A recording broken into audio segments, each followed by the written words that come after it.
정유는 결혼한 지 7년이 되도록 아이가 생기지 않아 깊은 절망에 빠져 있었습니다. 28배 결혼한 정유는 이제 35이 되었지만 품에 안을 아이는 여전히 없었죠.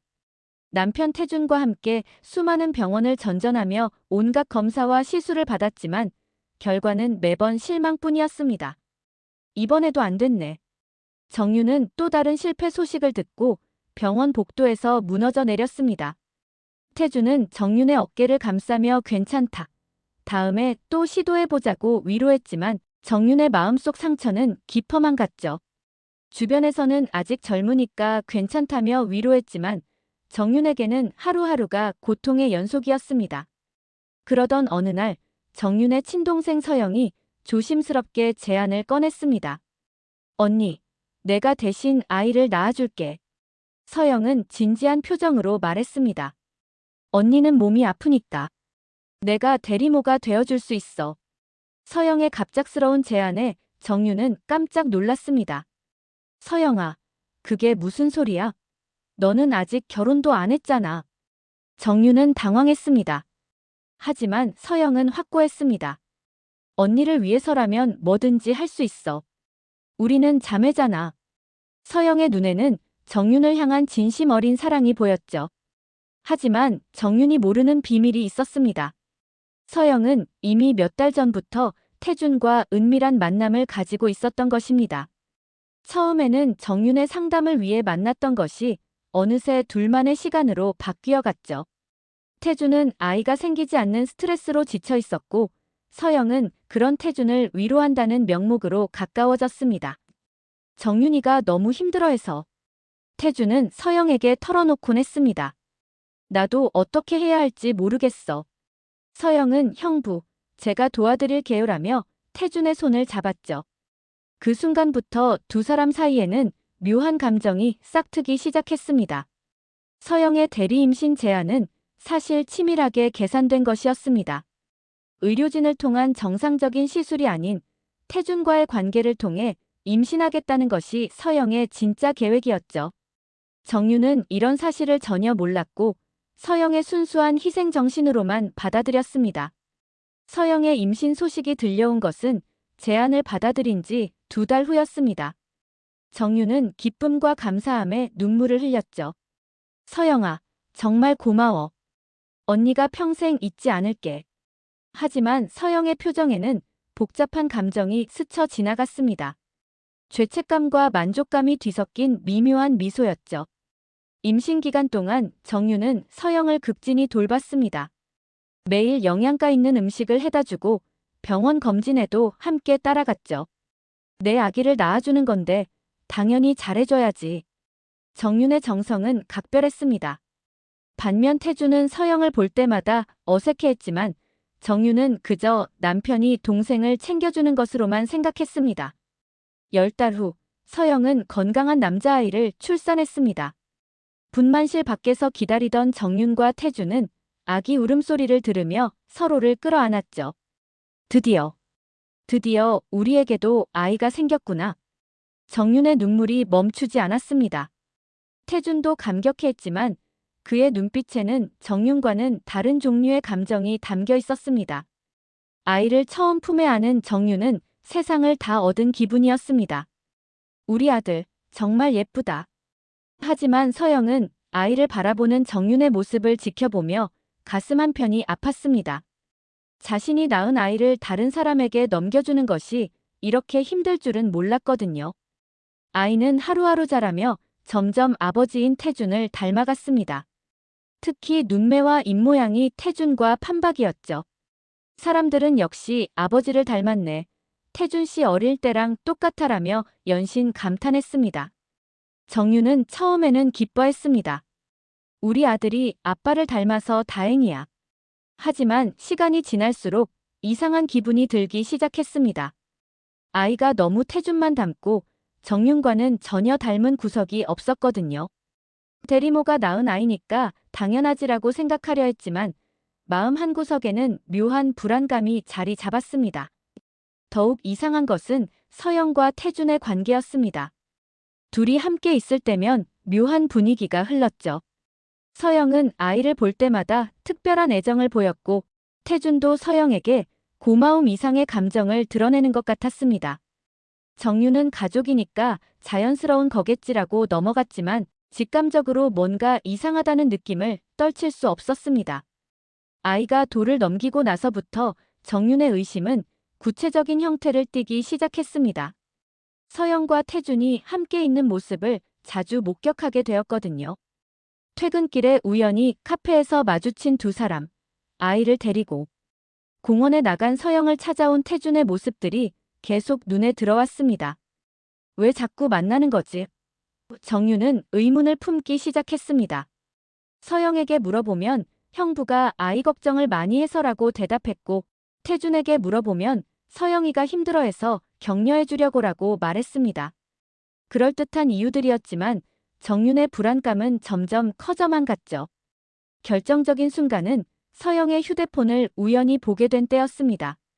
서영이 샤워하는 동안 휴대폰에 메시지가 왔고 정윤이 대신 확인하려다가 태준과 주고받은 문자들을 발견한 것입니다. 우리 아이, 오늘 많이 웃었어. 내가 웃으니까 나도 행복하다. 언제까지 이렇게 숨어야 할까? 정윤의 손이 떨렸습니다. 우리 아이라는 표현, 그리고 둘만 아는 비밀이 있다는 듯한 대화 내용들이 정윤을 충격에 빠뜨렸죠. 설마 그럴 리는 없겠지. 하지만 의심의 씨앗은 이미 정윤의 마음에 깊이 뿌리내렸습니다. 그날 밤 정윤은 태준에게 조심스럽게 물어봤습니다. 당신 서영이랑 자주 만나지? 태준은 당황한 기색을 보이며 그냥 고마워서 가끔 인사하는 정도야라고 답했습니다. 하지만 태준의 눈빛은 어딘가 불안해 보였죠. 이후부터 정윤은 서영과 태준을 유심히 관찰하기 시작했습니다. 가족 모임에서 두 사람이 눈을 마주치는 방식, 서영이 아이를 안고 있을 때, 태준이 보이는 표정, 그리고 둘이 나누는 대화의 뉘앙스까지 모든 것이 의심스러웠습니다. 정윤은 밤마다 잠들지 못하고 이런 생각들에 시달렸죠. 내가 너무 예민한 건가? 아니면 정말로? 정윤은 확신을 가질 수 없었습니다. 하지만 한 가지 분명한 것은 평온했던 일상에 균열이 생기기 시작했다는 사실이었습니다. 서영과 태준에 대한 믿음이 조금씩 흔들리고 있었거든요. 아이가 5살이 되던 해봄, 정윤에게는 운명을 바꿀 순간이 찾아왔습니다. 아이가 유치원에서 넘어져 다치는 바람에 병원에 가게 되었고 의사는 혹시 모를 상황에 대비해 혈액형 검사를 권했습니다. 간단한 검사니까 안심하세요. 의사의 말에 정윤은 별다른 의심 없이 동의했죠. 며칠 후 나온 검사 결과를 보고 정윤은 깜짝 놀랐습니다. 아이의 혈액형이 AB형이었는데 정윤은 O형, 태준은 O형이었거든요. 이상하네. AB형이 나올 수 있나? 정윤은 의료진에게 문의했지만 간호사는 부모님 혈액형을 다시 확인해 보시는 게 좋겠어요 라고 답했습니다. 집에 돌아와 정윤은 태준과 자신의 헌혈증을 다시 확인해 봤습니다. 틀림없이 O형과 O형이었죠. 뭔가 이상해. 정윤의 가슴이 두근거리기 시작했습니다. 유전학 지식이 있는 친구에게 문의해보니 O형과 O형. 부모에게서는 절대 AB형 자녀가 나올 수 없다는 답변을 들었습니다. 정윤은 밤새 뒤척이며 고민했습니다.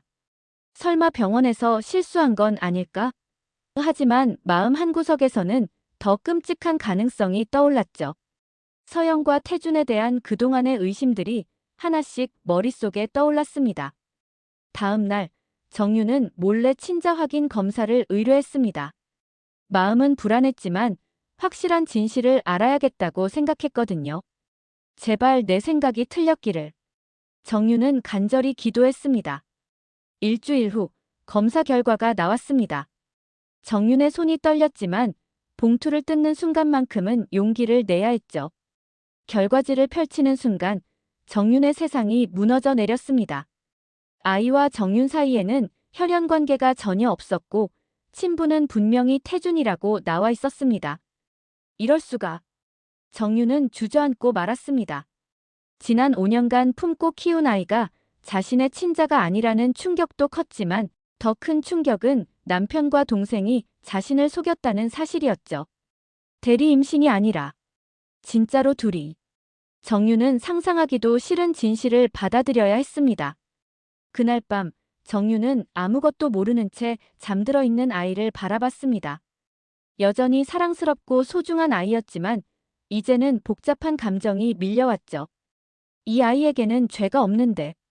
정윤의 눈에서 눈물이 흘러내렸습니다. 검사 결과를 확인한 정윤은 며칠 동안 아무에게도 말하지 못했습니다. 태준과 서영 앞에서는 평소와 다름없이 행동하려 했지만 속으로는 분노와 배신감이 끌어올랐죠. 어떻게 나한테 이럴 수가 있어. 정윤은 밤마다 베개를 적시며 울었습니다. 일주일 후 정윤은 더 이상 참을 수 없어 서영과 태준을 동시에 집으로 불러냈습니다. 중요한 이야기가 있어. 둘 다 와. 정윤의 목소리에는 평소와 다른 차가운 기운이 담겨 있었죠. 서영과 태준은 서로 눈치를 보며 불안해했습니다.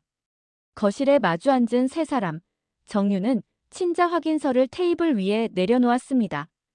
이게 뭔지 알겠지? 정윤의 목소리는 떨렸지만 단호했습니다. 서영과 태준의 얼굴은 순식간에 하얘졌죠. 언니. 그게. 서영이 말을 시작하려 했지만 정윤은 손을 들어 막았습니다. 변명하지 마. 나 다 알아. 정윤의 눈에서는 분노의 불꽃이 타올랐습니다. 내 동생이, 내 남편이 어떻게 이럴 수가 있어. 태준은 끝내 침묵을 지켰습니다. 할 말이 없었거든요. 다만 고개만 푹 숙인 채 죄책감에 시달릴 뿐이었죠. 서영은 눈물을 흘리며 정윤 앞에 무릎을 꿇었습니다. 언니, 미안해. 정말 미안해. 미안하다고 다 되는 줄 알아. 정윤의 목소리가 점점 높아졌습니다. 나를 속이고 거짓말하고 내가 그 아이를 키우는 동안 뒤에서 비웃고 있었던 거야. 서영은 고개를 저었지만 정윤의 분노는 가라앉지 않았습니다. 서영이 떨리는 목소리로 말했습니다. 언니, 내가 사랑하는 사람 태준 오빠야. 그리고 그 아이는 내 아들이자. 언니 아들이기도 해. 그 말에 정윤은 완전히 폭발했습니다. 내 아들. 내가 내 아들을 키웠다고. 처음에는 정말 언니를 위해서였어. 서영이 울먹이며 말했습니다. 근데 태준 오빠와 만나면서 진짜 사랑하게 됐어. 어쩔 수 없었어. 하지만 정윤에게는 어떤 변명도 용서받을 수 없었습니다. 태준이 마침내 입을 열었습니다. 정윤아, 미안하다. 정말 미안해. 하지만 그의 사과는 너무 늦었고 너무 가벼웠습니다. 정윤은 미안하다는 말로 지난 5년이 돌아와 하며 소리쳤죠. 그 순간 정윤의 마음속에서는 지난 5년간의 모든 순간들이 새롭게 해석되기 시작했습니다. 서영의 따뜻한 미소도 태준의 고마워하는 표정도 모든 것이 거짓이었던 것입니다. 정윤의 분노는 멈추지 않았습니다. 며칠 동안 집안에서 벌어진 일을 생각할수록 배신감은 더욱 깊어졌죠. 이런 일을 혼자 참고 살 수는 없어. 정윤은 가족과 친척들에게 모든 진실을 폭로하기로 결심했습니다. 먼저 정윤은 부모님을 찾아갔습니다. 어머니, 아버지, 드릴 말씀이 있어요. 정윤은 친자 확인서와 함께 그동안의 상황을 상세히 설명했습니다. 부모님은 믿을 수 없다는 표정으로 정윤을 바라봤죠. 서영이가 그럴 리 없어. 뭔가 오해가 있을 거야. 하지만 정윤은 휴대폰에 저장해둔 서영과 태준의 문자 메시지들까지 보여줬습니다. 부모님의 얼굴은 점점 굳어졌고 어머니는 결국 어떻게 이런 일이 하며 눈물을 흘렸습니다. 아버지는 분노에 떨며 서영이를 당장 불러와라고 소리쳤죠. 다음은 친척들과 가까운 친구들이었습니다. 정윤은 가족 모임을 자청해서 모든 사람들 앞에서 진실을 폭로했습니다. 여러분이 알고 계신 우리 아들은. 정윤의 고백에 모든 사람들이 충격에 빠졌습니다. 서영과 태준은 처음에는 모든 것을 부정하려 했습니다. 언니가 오해하고 있어요. 정윤이가 잘못 생각하는 거예요. 하지만 정윤이 준비해온 증거들 앞에서는 더 이상 변명할 수 없었죠. 병원 기록, 문자 메시지, 그리고 결정적으로 친자 확인서까지 모든 것이 진실을 증명했습니다. 친척들의 반응은 다양했습니다. 어떤 이는 서영과 태준을 비난했고 어떤 이는 정윤을 위로했습니다. 하지만 모든 사람들이 공통으로 느끼는 것은 충격과 당황이었죠. 어떻게 가족끼리 이런 일이? 모임 분위기는 완전히 얼어붙었습니다. 서영은 사람들의 차가운 시선을 견디지 못하고 울면서 자리를 떠났습니다. 태준도 미안하다는 말만 반복하며 고개를 숙였죠. 정윤은 그런 두 사람을 보며 이제야 진실이 밝혀졌네라고 차갑게 말했습니다. 그날 이후로 가족과 친척들 사이에서 서영과 태준은 완전히 외면당했습니다. 부모님은 서영과 연락을 끊었고 친척들도 태준을 만나기를 거부했죠. 정윤은 이런 상황을 보며 복잡한 심정이었습니다. 원했던 복수이긴 했지만 가족이 완전히 해체되는 것을 보는 것도 쉽지 않았거든요. 하지만 정윤의 분노는 아직 가라앉지 않았습니다. 이 정도로는 충분하지 않아. 정윤은 더 큰 대가를 치르게 하고 싶었습니다. 법적 대응까지 고려하기 시작했죠. 정윤의 폭로 이후 태준과 서영의 삶은 완전히 무너져 내렸습니다. 태준은 회사에서도 소문이 퍼지면서 동료들의 시선을 견디기 어려워했고 결국 스스로 사표를 제출했습니다. 이런 상황에서 어떻게 일을 계속해? 태준의 사회적 신뢰는 완전히 바닥으로 떨어졌죠. 서영은 더욱 비참한 상황이었습니다. 가족들로부터 완전히 단절된 것은 물론 친구들까지 등을 돌렸습니다. 언니를 그렇게 배신하다니. 어떻게 그런 짓을 할 수 있어? 사람들의 비난은 끊이지 않았죠. 서영은 집에서 나와 혼자 살기 시작했지만 정신적 고통은 계속되었습니다. 가장 큰 문제는 아이였습니다. 5살 된 아이는 갑자기 변한 분위기를 이해할 수 없었죠. 엄마, 왜 아빠가 안 와? 이모는 왜 울어? 아이의 순진한 질문들이 정윤의 가슴을 찔렀습니다. 정윤은 어떻게 설명해야 할지 막막했거든요. 정윤은 결국 이혼을 결심했습니다.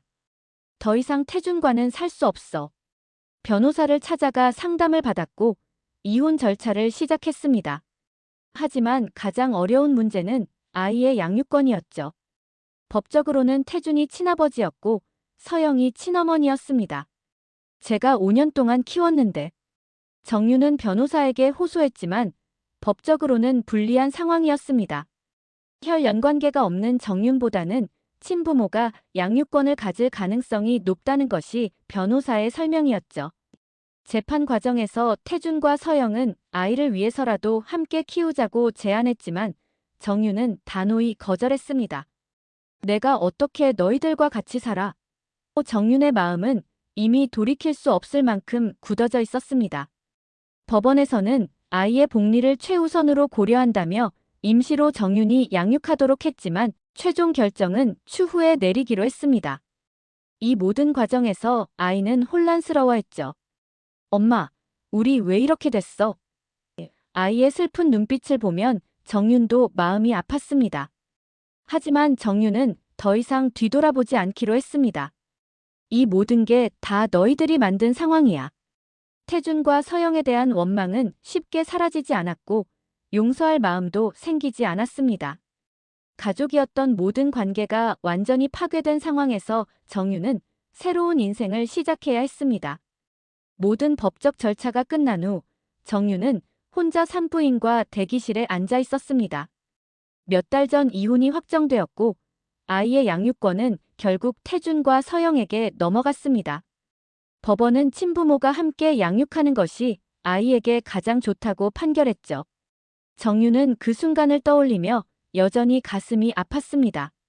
창밖으로는 가을비가 내리고 있었습니다. 정윤은 주변의 임산부들을 바라봤죠. 남편과 함께 와서 행복해하는 부부들, 배를 쓰다듬으며 미소 짓는 여성들의 모습이 눈에 들어왔습니다. 예전에 자신도 저랬었는데 이제는 그 모든 것이 먼 이야기처럼 느껴졌습니다. 정윤 씨, 들어오세요. 간호사의 부름에 정윤은 자리에서 일어났습니다. 새로운 시작을 위해 건강검진을 받으러 온 것이었죠. 의사는 건강하세요. 앞으로도 잘 관리하시면 돼요라고 말했습니다. 정유는 고개를 끄덕였지만 마음은 여전히 공허했습니다. 집으로 돌아가는 길에 정유는 태준과 서영이 아이와 함께 있는 모습을 우연히 봤습니다. 아이는 두 사람 사이에서 밝게 웃고 있었죠.